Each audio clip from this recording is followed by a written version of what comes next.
আসলে আমি বাংলাদেশ জাতীয়তাবাদী ছাত্র দলের একজন ক্ষুদ্র কর্মী এবং এটা আমার জেলা সংগঠন।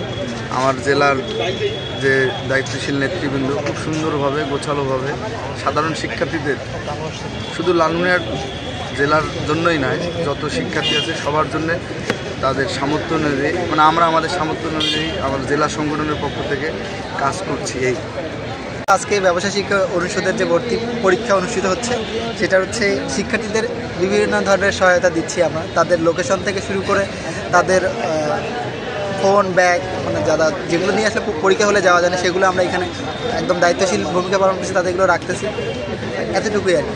এবং তাদেরকে শুভেচ্ছা জানাচ্ছি।